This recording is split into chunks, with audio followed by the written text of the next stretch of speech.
और बच्चों कैसे हैं आप लोग? ठीक हैं? पढ़ा जाए।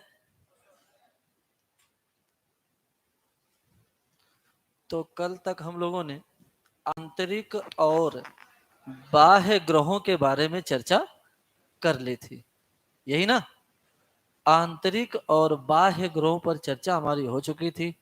आज हम लोग कुछ अन्य छोटे छोटे तथ्यों पे चर्चा करेंगे। जैसे एक है ग्रह यम। यम ग्रह यम ग्रह को 1930 में क्लाइड टॉम्बो द्वारा देखा गया पहली बार।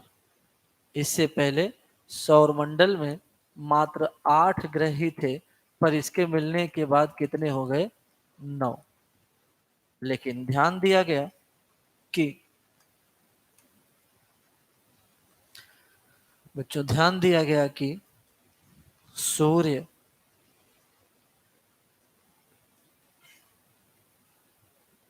और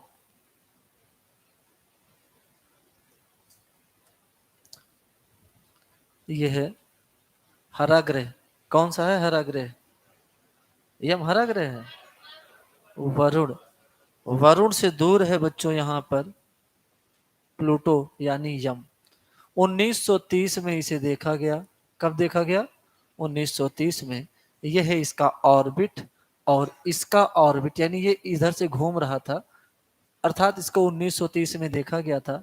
वैज्ञानिकों ने ध्यान दिया कि यह ग्रह 1979 में वरुण की कक्षा में आ गया, यानी ये अपना ऑर्बिट छोड़ दिया और फिर 20 साल तक लगभग घूमता रहा। 1999 में ये फिर से अपना ऑर्बिट पकड़ लिया, यानी 20 साल तक ये अपना ऑर्बिट छोड़ दिया था। किसकी ऑर्बिट पे आ गया था? वरुण के। वरुण के ऑर्बिट में आ गया, और यह है यम और यह है सूर्य। तो 1999 में जब ऐसी घटना घटी तो वैज्ञानिकों ने इस पर नजर डाली। तो 2006 में एक परिभाषा गढ़ी गई IAU द्वारा, और उस परिभाषा के तहत इसे ग्रह कौन सा है? यम। यम ग्रह को जो है ग्रह की दर्जा से हटाकर यम को बौना ग्रह कहा गया। क्या कहा गया? बौने ग्रह में और भी ग्रह आते हैं, जैसे सेरेस, हाउमिया, मेक मेक कुछ किताबों में मेक लिखा होता है, कुछ किताबों में माके लिखा होता है। स्पेलिंग है MAKE मेक। तो ये सब ग्रह जो हैं ये बौना ग्रह कहलाते हैं। क्या कहलाते हैं? कब इसे यानी किस सन में यम को बौने ग्रह की श्रेणी में रखा गया? इसे सबसे पहले किसने देखा था? क्लाइड टॉम्बो ने। किसने देखा था? किस सन में देखा गया था इसे? 23 में। ठीक। कब देखा गया था? और इसे देखने के बाद सौरमंडल में कुल ग्रहों की संख्या कितनी हो गई थी? वर्तमान में सौरमंडल में ग्रहों की संख्या कितनी है? 8 है, लेकिन नासा 9 मानता है। अगर एग्जाम में ये पूछ दे कि नासा के अनुसार सौरमंडल के ग्रहों की संख्या कितनी है, तो 9 बताइएगा। कितनी शर्त दे तब। वैसे जो IAU कहता है पूरी दुनिया वही मानती है, चाहे नासा कहे या तब इसको कहा जाता है उल्का। क्या कहते हैं? लेकिन अगर पृथ्वी की सतह पर आ रहा हो नहीं, बल्कि पृथ्वी की सतह से आके टकरा जाए, तब इसको कहा जाएगा उल्का पिंड। बात समझ में आ गई पूरा? पृथ्वी की वायुमंडल में प्रवेश करने वाले आकाशीय पिंड को, जलते हुए आकाशीय पिंड को उल्का कहते हैं। यदि उसका केंद्र भाग ज्यादा भारी तत्वों से निर्मित है तो वो बच जाता है और सतह से टकरा जाता है। टकराने के बाद इसी उल्का को उल्का पिंड कहते हैं। क्या कहते हैं? उल्का पिंड कहते हैं। क्या कहते हैं? लेकिन ऐसे ही कई आकाशीय पिंड हैं जो सूर्य के चारों ओर घूमते हैं। इनका परिक्रमण लेकिन ऐसे ही कई आकाशीय पिंड हैं जो सूर्य के चारों ओर घूमते हैं। इनका परिक्रमण काल बहुत ही लंबा होता है। हजारों वर्ष भी हो सकता है, क्योंकि यम से दूर होते हैं या उसके करीब भी होते हैं। तो ये उल्का पिंड यानी ये जो आकाशीय पिंड होते हैं, ये सूर्य का चक्कर अन्य ग्रहों की तरह लगाते हैं। ये दीर्घ वृत्ताकार पथ पर चक्कर लगाते हैं। कैसे पथ पर? दीर्घ वृत्ताकार पथ पर चक्कर लगाते हैं। जैसे मान लीजिए ये है सूर्य और कोई आकाशीय पिंड है जो यहाँ पर है। ये जब चक्कर लगाया होगा यानी इसका चक्रण जो होगा वो कुछ इस प्रकार से होगा, और ऐसे में अपनी पृथ्वी जो है वो यहाँ पर है। जब ये पिंड सूर्य से काफी दूर होता है तो ठंडा होता है। इसमें जलवाष्प, गैस, धूलकण ये सब समाहित होते हैं। अर्थात यह आकाशीय पिंड जलवाष्प का बना होता है, गैसों का बना होता है, धूल कणों का बना होता है। और जब ये सूर्य के बेहद करीब आता है, यानी जब ये चक्रण करता है दीर्घ वृत्ताकार चक्रण में, एक बार सूर्य के करीब होगा और एक बार सूर्य से बेहद दूर होगा। जब ये सूर्य की तरफ आता है तो सूर्य की तरफ आते समय, मान लीजिए ये पिंड है, बड़ा सा बना दे रहा हूं, मान लीजिए ये पिंड है, सूर्य के तरफ आते समय इसका अगला भाग, ये अग्र भाग जो होता है बच्चों, ये ज्यादा गर्म हो जाता है। अर्थात तो सूर्य की तरफ वाला हिस्सा क्या हो जाता है? ज्यादा गर्म हो जाता है। तो जब ये सूर्य की तरफ वाला हिस्सा ज्यादा गर्म हो जाएगा तो जाहिर सी बात है गर्म होने के बाद जलवाष्प इससे पीछे छूटता चला जाएगा, और जब जलवाष्प इसके पीछे छूटेगा तब इसकी संरचना कुछ इस प्रकार की बन जाएगी। जैसे रॉकेट चलता है ना, रॉकेट आगे जाता है तो उससे निकलने वाला धुआं जो है पीछे छूटता जाता है और सूर्य के प्रकाश से वो चमकता हुआ दिखाई देता है, एक लकीर की तरह दिखती है। ऐसे ही इसका अगला भाग गर्म होता है, पिंड से गैसीय पदार्थ यानी गैस व जलवाष्प ये सब छूट जाते हैं पीछे, और ये इसकी जब किरणें इस पर पड़ती हैं तो हमें ये इससे टकरा के आती हैं, तो हमें ये चमकता हुआ दिखाई देता है। ऐसा लगता है कोई तारा है जिसकी पूंछ है, कोई तारा है जिसकी, इसी को कहा जाता है पुच्छल तारा। क्या कहलाता है? पुच्छल तारा। पुच्छल तारा जो होता है उसका 3 भाग होता है। मान लीजिए ये पुच्छल तारा था, तो पुच्छल तारा का वह भाग जो सूर्य की तरफ है, एक जो खुद तारा है, और दो तीसरा भाग जो है वह पीछे जो छूटता है पूंछ के रूप में, जो पीछे छूटता है इसको पूंछ कहते हैं, और जो खुद वो पिंड होता है इसको नाभि कहते हैं, और आगे जो गर्म भाग होता है इसको कोमा कहते हैं। क्या क्या कहते हैं? कोमा, नाभि और पूंछ। कोमा, नाभि और पूंछ। समझ में आ गया पुच्छल तारा? है ना, बोलिए। तारा ही धूम केतु कहलाता है। क्या कहलाता है? इसी को धूम केतु कहते हैं। आपकी किताब में जो आपको पढ़नी है उसमें धूम केतु लिखा हुआ है, ठीक है? तो धूम केतु ही पुच्छल तारा है और पुच्छल तारा ही धूम केतु है। इनकी चक्रण की अवधि बहुत ही लंबी होती है, लेकिन एक ऐसा पुच्छल तारा है जो कम समय में ही बार बार दिखाई देता रहता है। नाम है उसका हैली। क्या नाम है? हैली। क्या नाम है? हैली। प्रति 76 वर्ष में ये दिखाई देता है। बाकी जो पुच्छल तारे हैं वो एक एक हजार साल बाद भी दिखाई देते हैं, यानी आज दिखाई देंगे तो कई पीढ़ियां हमारी समाप्त हो जाएगी तब वो दोबारा दिखाई देंगे, है ना? जैसे अभी हम लोग पढ़े थे ना, अपना ग्रह वरुण जो है वो 165 वर्ष में एक चक्कर लगाता है। यानी अगर वरुण की कोई पोजीशन आपको देखनी हो, फिर दोबारा उसी पोजीशन को देखने के लिए आपकी 7-8 पीढ़ियां तो गुजर ही जाएगी 165 वर्ष में, है ना? हाँ, तो वही चीज है। चलिए आगे अब समझते हैं। यानी अभी तक जो हम लोग पढ़े हैं वो ये पढ़े कि सूर्य के केंद्र से आगे जाएंगे तो सूर्य का अगला भाग आएगा जिसे कहते हैं रेडिएटिव जोन, फिर कन्वेक्टिव जोन, फिर फोटोस्फेयर, फिर क्रोमोस्फेयर, फिर कोरोना। इसके आगे जब बढ़ जाएंगे हम लोग तो निर्वात मिलेगा, बुध मिलेगा, शुक्र, पृथ्वी, मंगल, एस्ट्रॉयड बेल्ट, बृहस्पति, शनि, अरुण और वरुण, फिर यम। इतनी चीजें हम लोगों ने अभी तक देखा है, और ऐसे में बीच में गुजर गई हमारी पृथ्वी। चलिए अब चलते हैं अपने पृथ्वी के पास, है ना? चला जाए।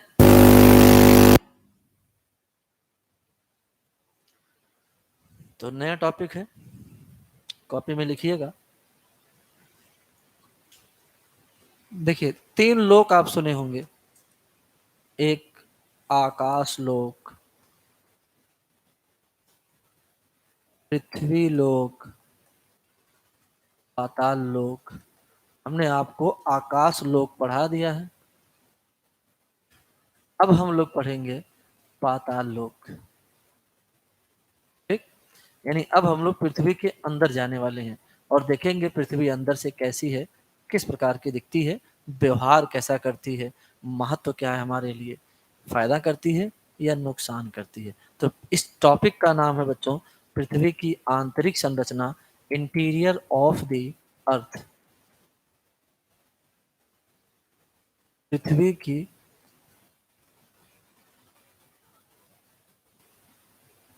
आंतरिक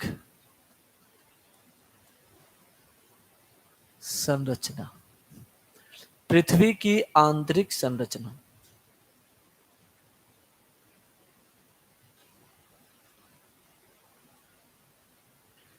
पढ़ा जाए।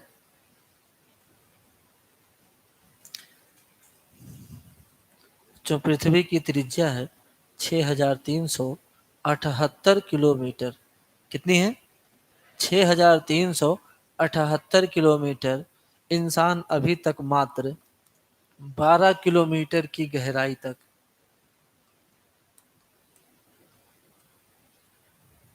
इंसानों की पहुंच आज तक कितने किलोमीटर तक रह पाई है? यानी ये 6378 में से 78 किलोमीटर की भी दूरी इंसान तय नहीं कर पाया है। तो पृथ्वी के केंद्र में, जो कि 6000 किलोमीटर गहराई में है, वहाँ क्या है, कैसे पता चलेगा? इसके लिए वैज्ञानिक विज्ञान का सहारा लेते हैं। किसका सहारा लेते हैं बच्चों? विज्ञान का। अर्थात हम लोग पढ़ेंगे अध्ययन के स्रोत, यानी किन किन जरियों से ये पता चलता है कि पृथ्वी अंदर से कैसी बनी है। अध्ययन के 2 स्रोत हैं, एक प्रत्यक्ष है और दूसरा अप्रत्यक्ष है। यानी प्रत्यक्ष स्रोत और दूसरा है अप्रत्यक्ष स्रोत। प्रत्यक्ष स्रोत में हम लोग इस्तेमाल करेंगे भूकंपीय तरंगों की। इसके अलावा ज्वालामुखी, इसके अलावा उल्का पिंड। और वहीं अप्रत्यक्ष स्रोतों में हम लोग विज्ञान का सहारा लेंगे, दाब पर आधारित अध्ययन,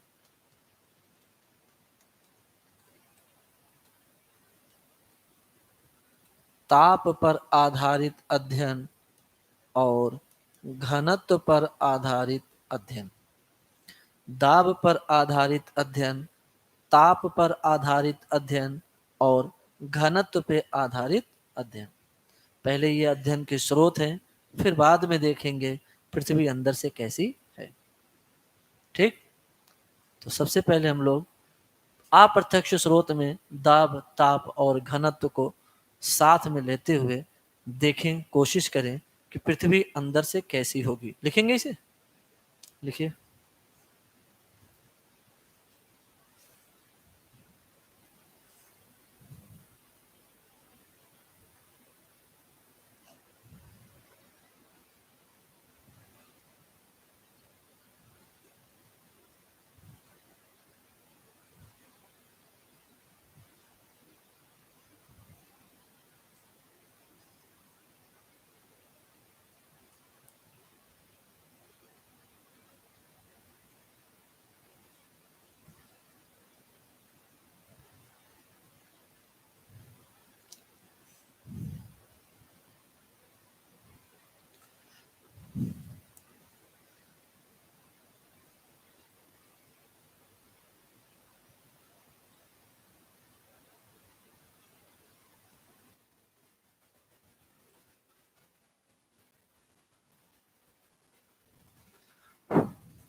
ग्रीन बोर्ड करिए सर जी, क्लियर दिखेगा।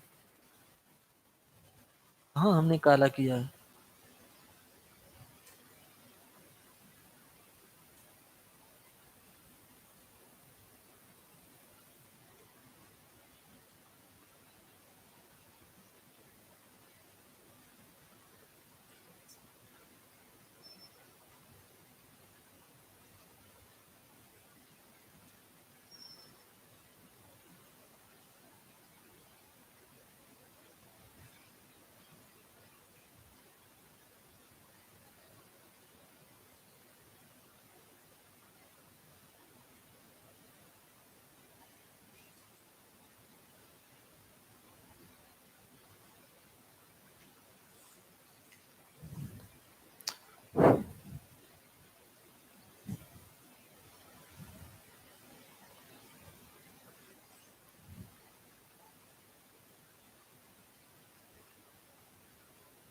हो गया।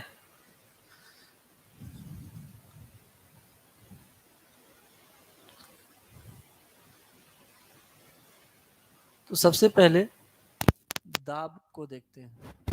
दाब के आधार पर,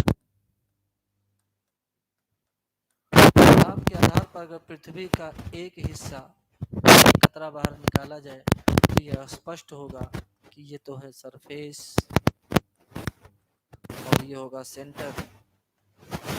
तो एक बात तो स्पष्ट है कि सतह से जैसे जैसे केंद्र की ओर बढ़ते जाएंगे, हर बिंदु पर दाब बढ़ता चला जाएगा। क्योंकि कहीं पे किसी पे भी मान लीजिए ये ए है, बी है, सी है, डी है, ई है और एफ है, तो किसी भी बिंदु पर अगर आप आगे बढ़ते जाएंगे तो उस पर, उसके ऊपर जो भार होगा वो बढ़ता चला जाएगा, दाब भी क्या होगा, बढ़ता चला जाएगा। और आपको पता है कि दाब के साथ साथ घनत्व तो बढ़ता है। क्या बढ़ता है? दाब के साथ साथ घनत्व तो बढ़ता है। एक चीज और आपको पता है कि दाब का सीधा संबंध होता है ताप से। तो ताप के लिए भी हम लोगों को एक चीज यही समझना होगा कि जैसे जैसे केंद्र की ओर बढ़ते जाएंगे, दाब के साथ साथ, दाब के साथ साथ ताप भी बढ़ता जाता है। और ऐसे में पृथ्वी के केंद्र का तापमान है 5500 डिग्री सेल्सियस। कितना तापमान है? 5500 डिग्री सेल्सियस। माना जाता है कि प्रति 32 मीटर की गहराई पर, कितनी गहराई पर? प्रति 32 मीटर की गहराई पर ताप में 1 डिग्री की वृद्धि होती है, बढ़ती जाएगी। तो अंत में जाके ये तापमान कितना हो जाता है? 5500 डिग्री सेल्सियस। वैज्ञानिकों ने दोनों बातें कही। उन्होंने कहा केंद्र का तापमान 5500 डिग्री सेल्सियस है और गहराई में जाते समय प्रत्येक 32 मीटर की गहराई पर तापमान में 1 डिग्री की बढ़ोतरी होती है। ऐसे में लगभग 1 किलोमीटर की गहराई पर जाने में, कितना, 3 किलोमीटर मान लेते हैं, 3 किलोमीटर की गहराई पर जाने में तापमान में 100 डिग्री का अंतर आ जाता है। कितना आ जाता है? बोलिए भाई। 100 डिग्री का अंतर आ जाता है। तो अगर 3 किलोमीटर में 100 डिग्री, तो 6 किलोमीटर में 200 डिग्री, 6000 किलोमीटर की गहराई में तापमान लगभग 2 लाख डिग्री सेल्सियस होना चाहिए। लेकिन ऐसा नहीं है। कितना है? 5500 डिग्री सेल्सियस। इसका मतलब या तो ये बात झूठी है या ये बात झूठी है। वैज्ञानिकों ने बाद में अध्ययन किया और बताया कि सिर्फ शुरुआती दौरे में, अर्थात ऊपरी सतह में ही ये बढ़ोतरी होती है। इसके बाद धीरे धीरे ये आंकड़ा घटता चला जाता है। तब 32 मीटर नहीं, 100 मीटर पे 1 डिग्री बढ़ता है, 500 मीटर जाने पर 1 डिग्री बढ़ता है, 1 किलोमीटर जाने पर 1 डिग्री बढ़ता है, आगे 10 किलोमीटर जाइए तब 1 डिग्री बढ़ता है। तो ये आगे अंतर आता चला जाता है। तो ये 32 मीटर की गहराई वाली बात जो है, ऊपर के लिथोस्फीयर अर्थात पृथ्वी ऊपर से जहाँ चट्टान है बस वहीं पर इसकी चर्चा होती है। इसके बाद पृथ्वी के अंदर तापमान बढ़ने की दर ऐसी नहीं रहती, समान नहीं होती, आगे बढ़ती चली जाती है। ये दोनों बात समझ गई। पृथ्वी के अंदर तापमान तो बढ़ता जाएगा और ताप भी बढ़ता जाएगा। पृथ्वी के केंद्र का ताप कितना है?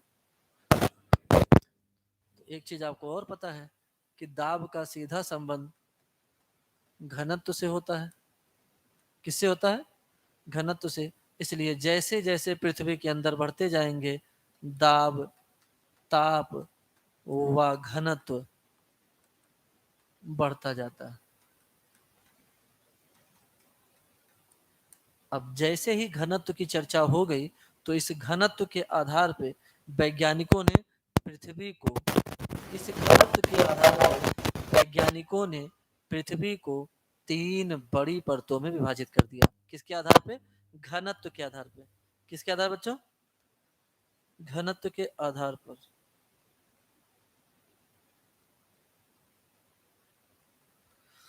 घनत्व के आधार पर पृथ्वी की परतों को 3, यानी पृथ्वी को 3 मुख्य परतों में बांटा गया है। कितनी परतों में? 3 मुख्य परतों में इसे बांटा गया है। कौन कौन सी है? एक तो है पृथ्वी की सतह खुद ही है। इसके बाद पहली परत है, फिर काफी गहराई में जाने पर दूसरी परत समाप्त होती है, फिर एकदम गहराई पर तीसरी परत है। अर्थात घनत्व के आधार पर पृथ्वी को 3 परतों में बांटा गया है। नाम क्या क्या है इसका ध्यान से देखना। इसकी सबसे ऊपरी परत कहलाती है क्रस्ट। क्या कहलाती है? क्रस्ट।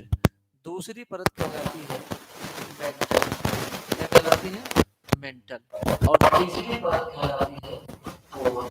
घनत्व के आधार पर पृथ्वी 3 परतों में बटी हुई है।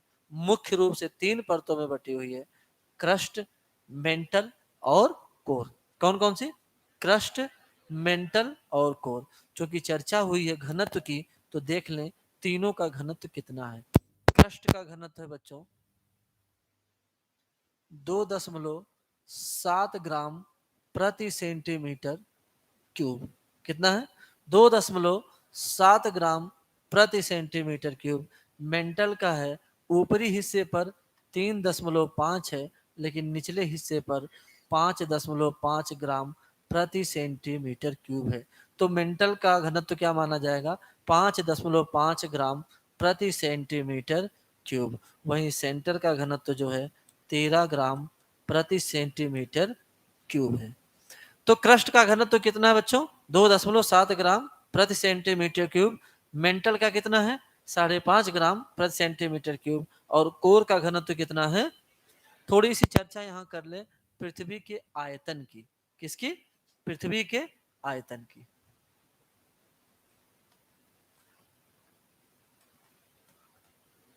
पृथ्वी के आयतन की। पृथ्वी का आयतन का ये क्रस्ट मात्र 0.5% है। कभी कभी 1% लिखा हुआ मिलता है। तो लगभग 1% है पूरी पृथ्वी का। कौन? क्रस्ट। और मेंटल की बात करें तो मेंटल जो है बच्चों, मेंटल 83% भाग रखता है। कितना प्रतिशत? 83%। और कोर की प्रतिशतता आयतन की दृष्टि से 16.5% आ जाती है। अगर इसको 1 मान लेंगे तो ये कितना हो जाएगा? 16 हो जाएगा। तो सबसे बड़ा भाग कौन सा है? मेंटल जो है, इसकी प्रतिशतता कितनी है? 68। वहीं द्रव्यमान की दृष्टि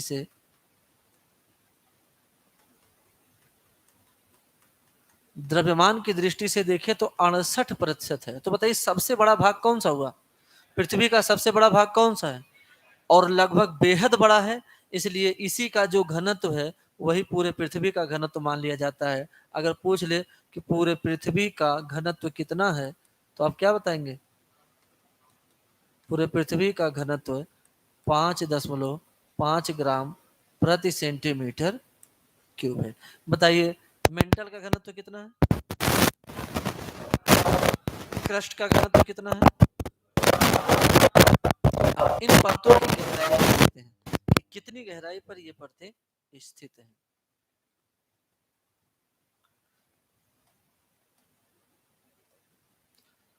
सतह से लगभग 100 किलोमीटर की गहराई तक 40 है, पर कहीं 200 भी 250 है, तो औसतन 100 ले लेंगे हम लोग। लगभग 100 किलोमीटर की गहराई तक क्रस्ट है, और लगभग 2900 किलोमीटर की गहराई तक जाएंगे तो मेंटल मिलेगा, और बाकी सेंटर आपको पता ही है 6378 किलोमीटर पर है। कितने किलोमीटर पर है? 6378 किलोमीटर, अर्थात क्रस्ट जो है 100 किलोमीटर और मेंटल जो है वो 2800 किलोमीटर। ये क्रस्ट है, मेंटल 2800 किलोमीटर, और कोर जो है लगभग हो जाता है 3500 किलोमीटर के आसपास का रेडियस का। यहाँ तक की पूरी बात सबको समझ में आ गई है ना? बोलिए। पृथ्वी का ऊपरी परत क्या कहलाता है? क्रस्ट का घनत्व कितना है? ये सबसे बड़ा भाग है या सबसे छोटा भाग है? इसकी प्रतिशतता कितनी है? सबसे बड़ा भाग कौन सा है? सबसे अंदर यानी केंद्र का भाग कौन सा है? यहाँ तक की बात सबको समझ में आ गई? ये कहाँ पे कितनी गहराई पर है, इन सब का अध्ययन सिर्फ एक ही स्रोत से किया गया है, वह है भूकंपीय तरंगे। भूकंपीय तरंगों के अध्ययन से पता चला है कि पृथ्वी अंदर से कैसी है। तो भूकंपीय तरंगे अभी आगे पढ़ेंगे और चीजों को समझेंगे। फिलहाल अभी तक तो इतना ही है। लिखना हो तो आप लोग लिख लीजिए।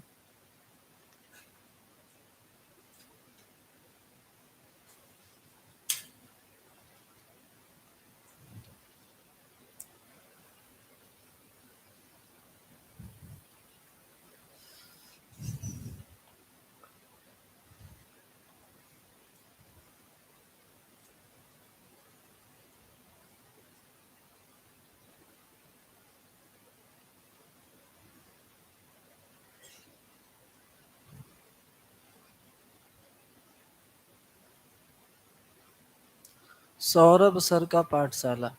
हाइड्रोजन खत्म हो जाए तब क्या होगा सर? हाइड्रोजन के खत्म होने की चर्चा वनडे के इस लेवल पे तो करना संभव नहीं होता, मुश्किल होता है। फिर भी समझ लीजिए कि कोई भी तारा जब नाभिकीय संलयन करता है तो हाइड्रोजन उसका दिन प्रतिदिन समाप्त होता जाता है।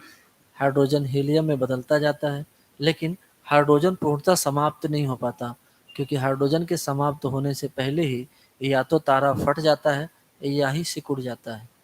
यदि उसका द्रव्यमान सूर्य के द्रव्यमान से अधिक है तो, या कम है तो अलग अलग घटनाएं घटेंगी। अगर सूर्य का द्रव्यमान से कम है तो तारा सिकुड़ जाएगा, क्योंकि इसके ज़्यादा बड़े होने से पहले ही हाइड्रोजन समाप्त हो जाएगा। एक ही कंडीशन है, जब हाइड्रोजन समाप्त होगा तो तारा जो है कोलाइड करेगा, सिकुड़ जाएगा। और तारा अगर सिकुड़ जाएगा तो इसकी बाह्य हिस्से के हाइड्रोजन इसके केंद्र में समाहित हो जाते हैं, जहाँ पे हीलियम की अधिकता होती है, और इससे केंद्र भाग अधिक चमकीला हो जाता है, चमकने लगता है, जिसे व्हाइट डॉर्फ कहते हैं। धीरे धीरे इसकी चमक समाप्त हो जाती है और ये ब्लैक डॉर्फ में चेंज हो जाता है। हालांकि ब्लैक डॉर्फ एक कल्पना ही है, इसे देखा नहीं गया है, क्योंकि ब्लैक डॉर्फ से किसी भी प्रकार की कोई ऊर्जा बाहर नहीं आती जिससे हम इसे देख सकें। लेकिन अगर ये इसके पास द्रव्यमान की अधिकता होगी तो ये हाइड्रोजन को जितना ज़्यादा नाभिकीय संलयन के जरिए हीलियम में बदलेगा, उतनी ही ज़्यादा तापमान बढ़ती जाएगी, और तापमान बढ़ने से नाभिकीय संलयन का दर भी बढ़ता जाएगा। तो तीव्र गति से हाइड्रोजन समाप्त होता जाएगा, तापमान भी बढ़ता जाएगा। विज्ञान के जरिए आपने समझा होगा कि जैसे जैसे तापमान बढ़ता जाएगा, किसी भी पिंड या पदार्थ का आयतन बढ़ता जाता है। तब हाइड्रोजन ज़्यादा होने के कारण नाभिकीय संलयन ज़्यादा करेगा ऐसा तारा, और फिर इसका आयतन अर्थात इसका आकार बढ़ता चला जाएगा। बढ़ते हुए इसी तारे को, चूंकि हाइड्रोजन धीरे धीरे कम हो जाएगा, तो ये नाभिकीय संलयन के जरिए वो ऊर्जा सतह तक नहीं पहुंचाएगा जिससे इसका बाहरी सतह उतना चमकीला हो। तब इसे रेड जायंट कहेंगे, लाल दानव कहेंगे। और अगर इसका द्रव्यमान सूर्य के द्रव्यमान से अधिक ज़्यादा रहा तो ये कोलैप्स यानी कोलाइड नहीं करेगा, बल्कि ब्लास्ट करेगा। इसी को सुपरनोवा कहते हैं। सुपरनोवा से हीलियम का पिंड बाहर आता है। इसमें इलेक्ट्रॉन तो पहले ही साथ छोड़ दिए होते हैं, पर न्यूट्रॉन भी तेजी से इसका साथ छोड़ने लगते हैं। इलेक्ट्रॉन के साथ छोड़ने से न्यूट्रॉन जो है वह तीव्र गति से इसमें घूर्णन करते हैं। इसका यानी न्यूट्रॉन जो है इसके बहुत तीव्र गति से चलते हैं। ये बहुत ज़्यादा चमकीला होता है, इसे पल्सर तारा कहते हैं या न्यूट्रॉन तारा भी इसको कहते हैं। इसका द्रव्यमान इतना ज़्यादा होता है कि जब ये ठंडा होता है तो ठंडा होता हुआ पिंड सिकुड़ता है। सिकुड़ने के कारण ये अपने किसी सेंटर पे ग्रेविटी को बढ़ाता जाएगा और एक समय आएगा जब ये गुरुत्वाकर्षण को सह नहीं सकता, तब ये कोलाइड कर जाएगा और इतना ज़्यादा संकुचित हो जाएगा कि एक ही बिंदु पर अनंत द्रव्यमान बना देगा और फिर ये ब्लैक होल कहलाएगा।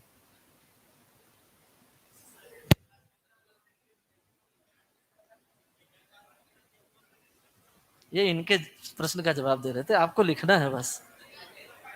तो ऐसे प्रश्न आपको इस प्रश्न से कोई मतलब नहीं है, ये जिसका प्रश्न था उसका जवाब है। जल्दी नोट आइए आप लोग।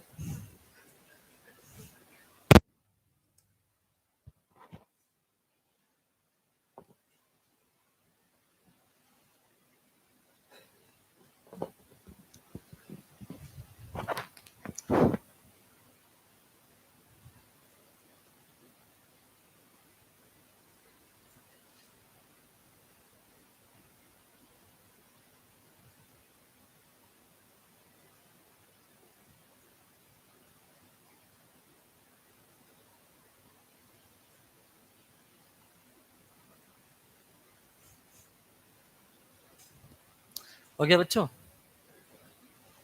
आप लोग लिखने में बहुत फास्ट हैं, बस खाली समय लगता है, लेकिन लिखने में बहुत फास्ट है आप लोग।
चित्र आप लोग बड़ा बनाइएगा, कंजूसी तो एकदम मत करिएगा।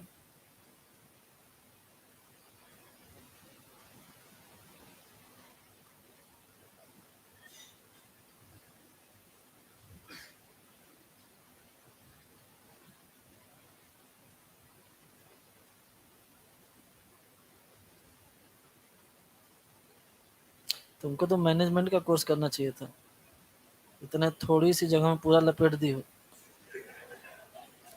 झूठे डिप्लोमा उपलोमा करके टहल रही हो। सही है, जब ये कला है कि इतने में लपेटा जा सकता है तो मैनेजमेंट कोर्स करना चाहिए।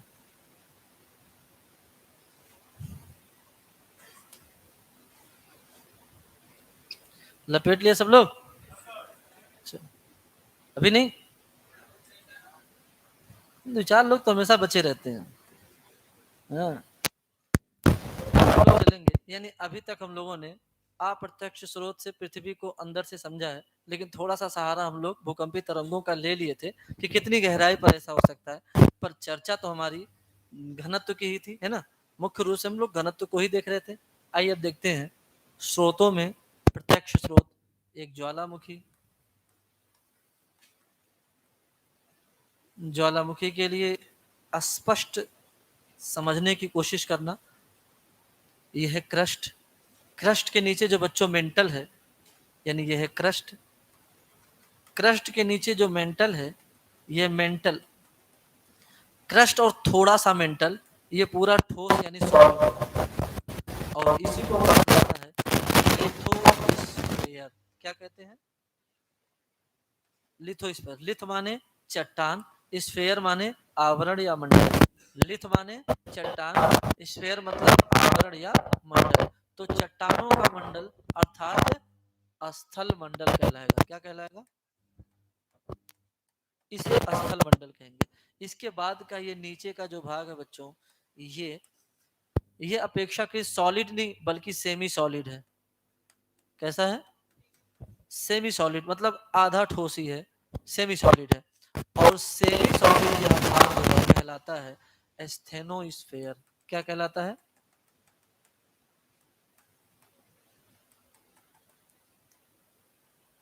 ये कमजोर मंडल होता है, इसे वो हिंदी में कहते हैं दुर्बल मंडल।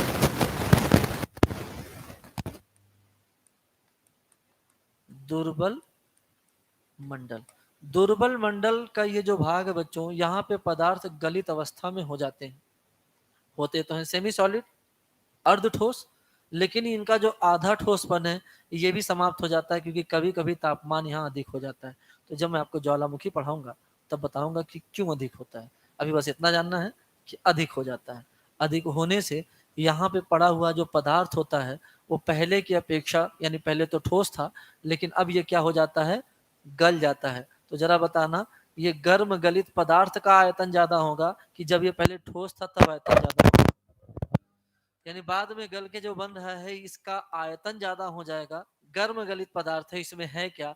इसमें बच्चों चट्टान है यानी रॉक्स है, इसमें गैस है, इसमें जल है यानी जलवाष्प की भी मात्रा हो सकती है, और भी चीजें हैं। गैस है और सीधे कह लें चट्टान, खनिज, मिनरल्स है ना। गैस है और क्या है? मिनरल्स है। तो गैस और मिनरल का गलित अवस्था में होना ही मैग्मा कहलाता है। क्या कहलाता है? मैग्मा। इसका आयतन बढ़ा हुआ है या घटा हुआ है? बढ़ा। फिर भी इस बढ़े हुए आयतन को बर्दाश्त नहीं करेगी। जितना आयतन बढ़ा हुआ है अपने दाब के साथ प्रेशर से उसको बाहर फेंक देगी। जब ये प्रेशर से बाहर जाएगा इस प्रक्रिया को ज्वालामुखीयता या फिर वोल्केनोसिटी कहते हैं। क्या कहते हैं? वोल्केनोसिटी। लेकिन पूरी प्रोसेस वोल्केनोसिटी कहलाती है। वोल्केनोसिटी में यही मैग्मा बाहर आता है और जैसे ही क्रस्ट से बाहर आएगा, बताइए गैस इसके साथ रहना चाहेगा या अलग हो जाना चाहेगा? है ना, कहेगा बहुत सताए हमको 2000 डिग्री सेल्सियस पे। गैस इसका साथ छोड़ देगा। जैसे ही गैस इसका साथ छोड़ेगा वैसे ही इसमें सिर्फ और सिर्फ क्या बचेगा? मिनरल्स। क्या बचेंगे?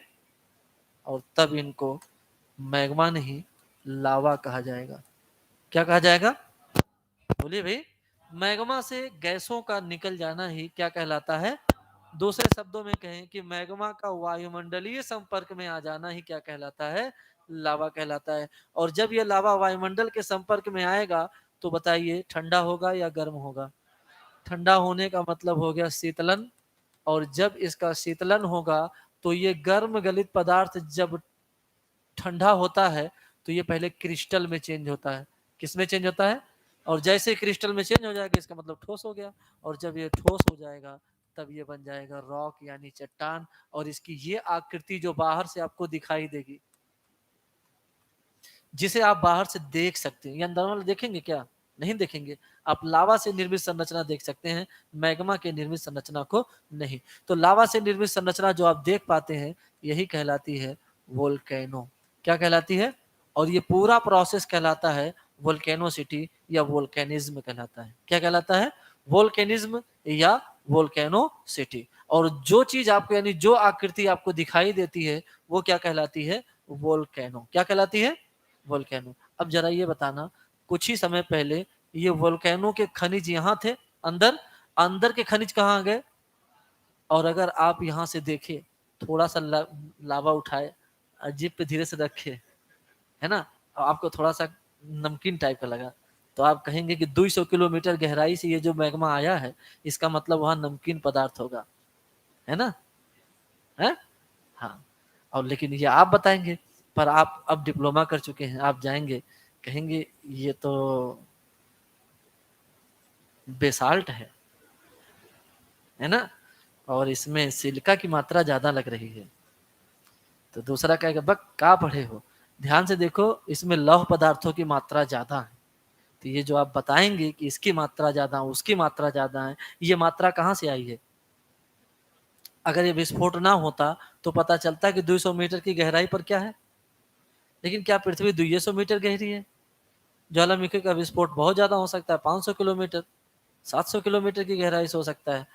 ऐसे में हम पृथ्वी के 10-15% भाग को ही समझ पाते हैं, उसके अंदर की गहराई को समझ नहीं पाते। यहाँ तक की पूरी बात समझ में आ गई? यानी ये एक स्रोत तो है, पर पूरा स्रोत ऐसा स्रोत नहीं है जिससे पूरे पृथ्वी का अध्ययन किया जा सके। तो ज्वालामुखी कैसे स्रोत बन गया, समझ में आएगा आपको कि ज्वालामुखी की क्रिया से या ज्वालामुखीयता से पृथ्वी के आंतरिक भागों के खनिज पदार्थ मैग्मा के रूप में बाहर आके हमको लावा के रूप में जमकर दिखाई देते हैं, जिससे स्पष्ट होता है कि उन क्षेत्रों में उतनी गहराई में इस प्रकार की खनिजें पाई जाती हैं, तो जिससे पृथ्वी के आंतरिक भागों का थोड़ा बहुत अध्ययन हो जाता है। दूसरा है उल्का पिंड। अगर उल्का जला नहीं, नीचे आके टकरा गया, पिंड मिल गया हमको, पिंड ले आए और ले जाके प्रयोगशाला में रखे, ध्यान से देखे, जब उसका अध्ययन किए तो देखे कि उल्का पिंड जो है ये लोहे का बना हुआ है। इसका मतलब जब सौरमंडल बना रहा होगा तो लोहा रहा होगा, यानी पृथ्वी में लोहा है। दूसरी चीज देखेंगे कि इसके बाहरी हिस्से पर, बाहरी परतों का जो घनत्व है वो अंदर जाते समय घनत्व बढ़ता जा रहा है, तो ये भी एक समझ में आ जाएगा कि ऐसे पृथ्वी बनी होगी, इसमें भी जैसे जैसे केंद्र की ओर जाएंगे घनत्व बढ़ता चला जाएगा। बात समझ में आया ना? तो ये सारी चीजें, इसके अलावा जब आप बाहर से आया हुआ पिंड देखते हैं, उसके अंदर आपको जलवाष्प मिल जाएगा, तब आप सोच लेंगे कि इसका मतलब पृथ्वी पे ही जल की उत्पत्ति नहीं हुई होगी, बल्कि जल बाहर ही बना रहा होगा, वहां से जल पृथ्वी पे आया होगा। ऐसे उल्का पिंड ही लाके यहाँ पे पृथ्वी पर लगातार जल को छोड़ते गए होंगे। तो ऐसे बहुत सारे कारण हो सकते हैं। तो इन उल्काओं से भी हमें अध्ययन करते हैं, हमें जो है जानकारी मिलती है। तो ज्वालामुखी से भी मिल गई, और किससे मिल गई? उल्का से मिल गई है। अब पढ़ेंगे भूकंपीय तरंगों। किसको पढ़ेंगे? इसे बस जानना था, लिखना है। भूकंपीय तरंगे, इसे समझना भी है और लिखना भी है, ध्यान से समझना।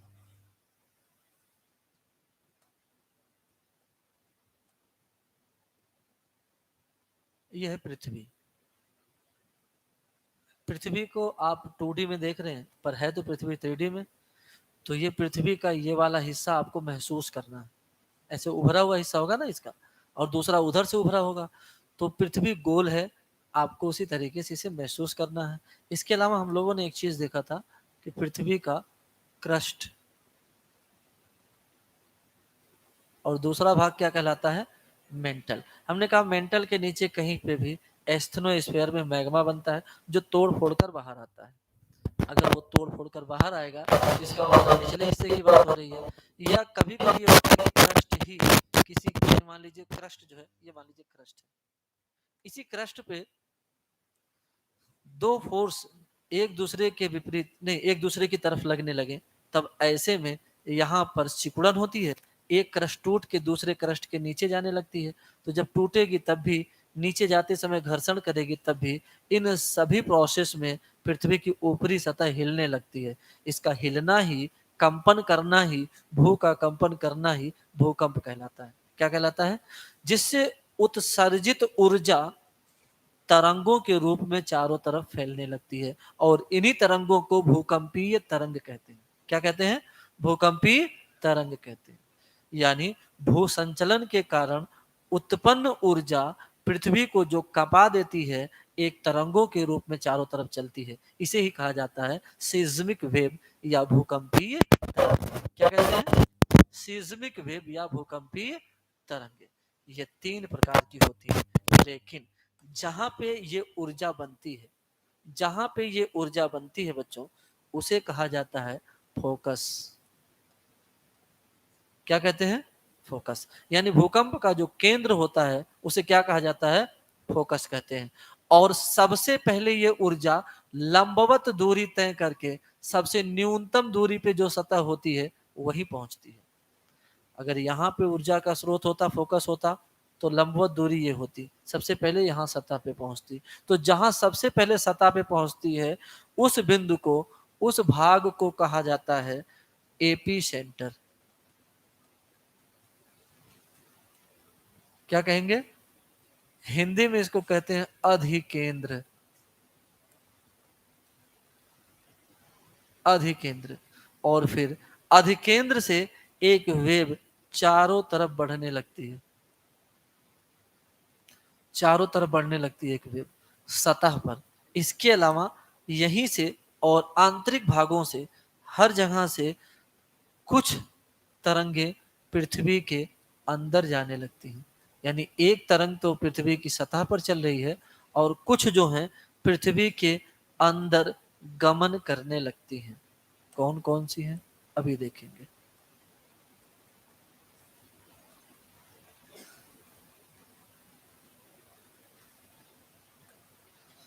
इसमें से एक कहलाती है पी वेव्स। क्या कहलाती है? एक कहलाती है एस वेव्स, और जो सतह पर चलती है इसको कहते हैं एल वेव्स। तो भूकंपीय तरंगे कितने प्रकार की होती हैं? 3 प्रकार की होती हैं। कौन कौन सी होती हैं? पी वेव, एस वेव और एल वेव।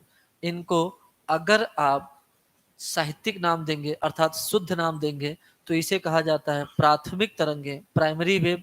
सेकेंडरी तरंगे यानी द्वितीयक तरंगे, सेकेंडरी वेव। और इसको टर्शियरी वेव अर्थात तृतीयक तरंगों के नाम से जाना जाता है। 3 प्रकार की तरंगे होती हैं, पी, एस और एल। इन्हीं तीनों तरंगों के अध्ययन यहाँ भी करते हैं और फिजिक्स में भी करते हैं। तो इससे सवाल भौगोलिक भी बनता है और फिजिकल भी बनता है। दोनों प्रश्नों की व्याख्या, अर्थात उन दोनों हिस्सों की जो टॉपिक है, हम लोग भूकंप में यही इसे तैयार कर लेंगे, चाहे वो फिजिक्स का हो चाहे वो भूगोल का हो। तो ये चित्र बना लीजिए, फिर हम आगे चलते हैं। पी, एस और एल वेव की चर्चा होती है फिर।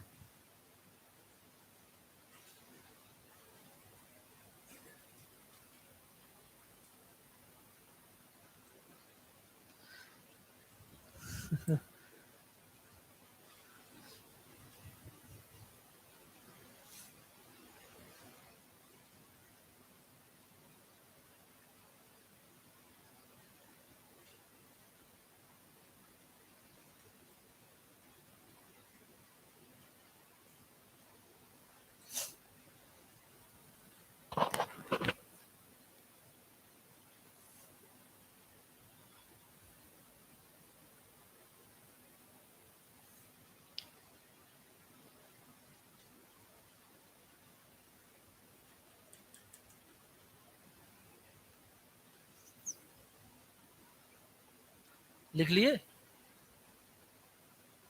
बस 3 ही 4 चीज लिखना है। ये चित्र बहुत ज्यादा गहराई से नहीं बनाना, फोकस बनाना है, एपी सेंटर बनाना है। एक तरंग ऊपर दिखाइएगा, 2 अंदर दिखा दीजिए, ये इतना घना मत बनाइएगा।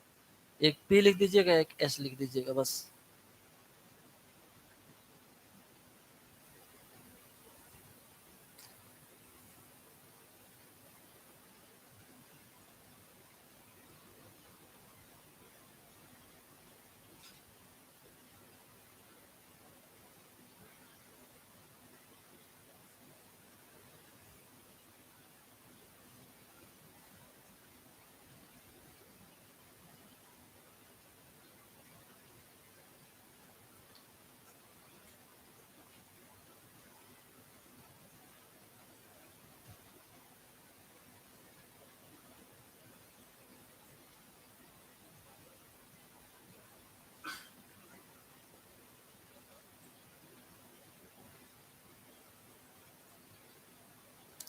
हो गया? कितने पहुंचे हुए हैं आप लोग। 3 प्रकार की तरंगे होती हैं। कौन कौन सी हैं, ध्यान से सुनना।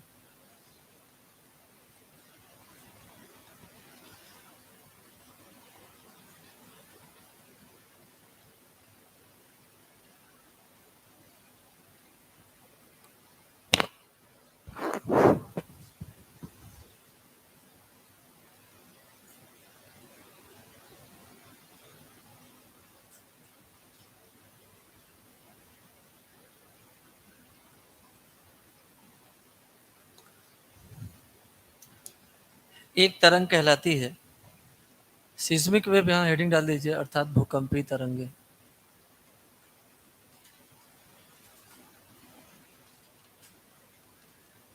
भूकंपी तरंगे साथ में लिखते चलिए, क्योंकि बहुत ज्यादा गहराई से समझने की इसकी आवश्यकता नहीं होगी, हर एक सेंटेंस आपको समझ में आता जाएगा। ऐसे में पहली है बच्चों प्राइमरी वेव,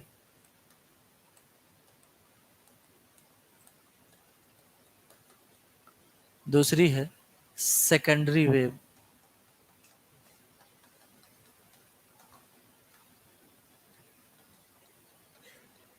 सेकेंडरी वेव, और तीसरी है बच्चों टर्शियरी वेव।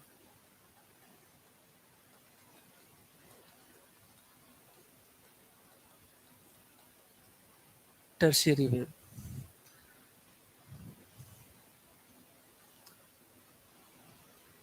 प्राइमरी वेव को हिंदी में प्राथमिक तरंगे, सेकेंडरी वेव को द्वितीयक तरंगे और टर्शियरी वेव को तृतीयक तरंगे कहते हैं। प्राइमरी और सेकेंडरी क्यों है, ध्यान से समझना। इसकी गति तय होती है, अर्थात अगर इसकी गति की बात करें तो इसकी गति ठोस में भी है, द्रव में भी है और गैस में भी है, बस ठोस में सर्वाधिक तेज चलती है। वहीं एस तरंगों की बात करें सेकेंडरी की, तो एस तरंगें तरल अवस्था से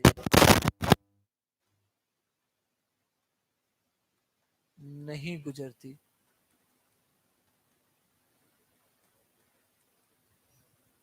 एग्जाम में बार बार पूछा जाता है निम्नलिखित में से कौन सी भूकंपीय तरंगे तरल अवस्था से होकर नहीं गुजरती, तो आप बताएंगे एस तरंगे। और बाकी वो दोनों की भांति है तो तीनों में चलेगी पी की तरह, है ना। ये दोनों तरंगे पृथ्वी के अंदर जाती हैं, ये दोनों तरंगे पृथ्वी के अंदर जाती हैं, इसलिए इनको पातालीय प्लूटोनिक पातालीय तरंगे कहते हैं। और ये तरंग सतह पर चलती है, इसीलिए इसको सतही तरंग कहते हैं। ये सर्वाधिक नुकसान पहुंचाती है, इसीलिए इसको विनाशकारी तरंगे कहते हैं। भाई जो सतह पे चली वही ना बिल्डिंग गिराएगी, जो पृथ्वी के अंदर चली गई वो कहां से गिराएगी। तो इसीलिए उसको विनाशकारी तरंगे कहते हैं। किसको? हाँ। अगर ये ठोस द्रव और गैस तीनों अवस्था से चलती है तो इसका मतलब यह तय है कि एकमात्र यही तरंग होगी जो पृथ्वी के केंद्र तक जाती है, बाकी वो तो रास्ते में ही दम तोड़ देगी, है ना। एस्थेनोस्फीयर को पार करने के बाद अंदर, तो ये पृथ्वी के केंद्र तक जाने वाली, केंद्र तक जाने वाली एकमात्र तरंग, ये पार करके दूसरी तरफ 21 मिनट में आ जाती है। कितना समय लगता है? 21 मिनट का समय लगता है। जरा एक चीज और बताना आप, बताइए इसमें फ्रीक्वेंसी किसकी सर्वाधिक है?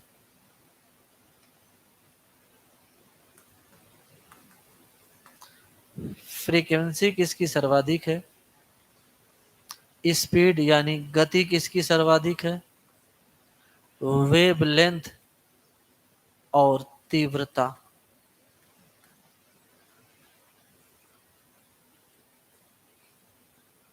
बताइए फ्रीक्वेंसी किसकी सर्वाधिक है? फ्रीक्वेंसी इसमें प्राइमरी की सर्वाधिक है, अर्थात हाई फ्रीक्वेंसी इसकी है। ये सब में मीडियम ही रहेगी, सबके बारे में मीडियम होगी। ये लो फ्रीक्वेंसी वाली है, गति फ्रीक्वेंसी के ही आधारित होगी, इसलिए सेम हो जाएगी। इसके अलावा अगर वेवलेंथ की बात करें तो यहाँ से यहाँ तक की दूरी, तो जाहिर सी बात है कि इसकी वेवलेंथ क्या होगी? लो होगी, और इसकी वेवलेंथ क्या हो जाएगी? हाई हो जाएगी। वेवलेंथ पे ही आधारित इसकी तीव्रता होगी, इसलिए सबसे ज्यादा नुकसान कौन पहुंचाएगी? बोलिए भाई। तो सबसे ज्यादा नुकसान कौन सी तरंगे पहुंचाती हैं? टर्शियरी। किसकी स्पीड सर्वाधिक होगी? फ्रीक्वेंसी किसकी सर्वाधिक होगी? वेवलेंथ किसका सबसे ज्यादा है? बस प्यारे बच्चों, लपेट दो इसे।